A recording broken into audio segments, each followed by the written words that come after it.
Yo, what's up guys? For today's video nga pala guys, magluluto tayo na ito. Itong pakbet natin, lechon pakbet guys. Ayan, special nga pala to. Ito yung mga niluluto sa restaurant guys. Ayan, makikita niyo yan.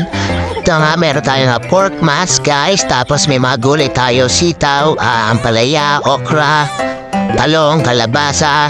Sabi na, syempre pangisa bawang sibuyas. Tapos, syempre may tayong ginisa mix. Tapos ilagyan natin ang squid ball kikiam guys. Tapos syempre salt and pepper.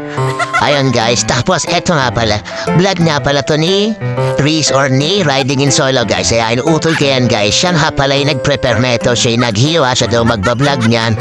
Pero alam nyo guys, ako naman yung pinagluto niya. Preparation lang daw yung vlog niya guys. So, di ba isang content taghati pa kami, di ba? So, eto na nga pala guys. Siyempre, special yan. Eto guys, may tanim nga pala kaming tanglad guys. At tinanim ko yan guys. So, gugupitin natin yan guys. Kasi gagawin mo natin ang lechon yung pork mask guys. Ayan, yung maskara ng baboy. Ayan, pakukulaan mo natin yan. Diyan na, kahit mga isang oras dyan.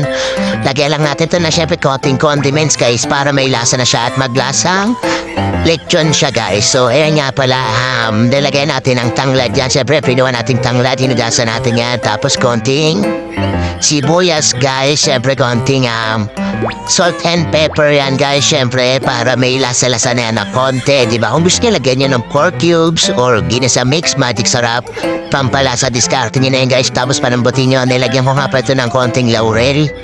Ayan guys, tapos in-oven ko na para meron tayong lechon, diba? So, special yan, diba? Yung ulam mo lang na ordinaryo sa araw-araw, gawin mong special guys, gawin mo pang restaurant.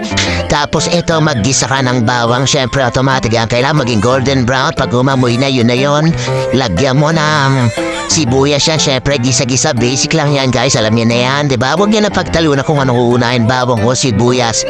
Importante maggisa kayo, tapos halu-haluin niyo lang yan.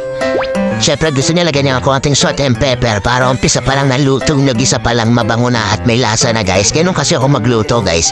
Laging dyan pa lang malasa na dapat yan. Tapos ito depende yan guys. Yung squid butakik yan, pwede niyo siyang hindi isama sa gisa. Pwede i-separate yan ng fried yan. Ako kasi nagkamali or in-discarte ko guys. Tapos silagyan nyo rin na konting pork yun. Igisa nyo rin yung pork doon na konti. So hindi na yata napakita sa video. Tapos ito salt and pepper, toyo. Lagyan nila ngayon ng oyster, tsaka toyo. Tapos ito, i-mix nyo na lahat yan. Tapos ginisa mix, diba? Halu-haluin nyo lang yan guys. Ganun lang kabilis magluto ng pakbet, diba? Pero special yan, masarap na agad. Palabutin nyo lang yung gulay. Ito na yung kinalabasan niyan guys, diba? Napakasarap niyan. Hanggang dito na lang guys. Thank you for watching. Pa-like and share ng video na to. Salamat. Bye-bye.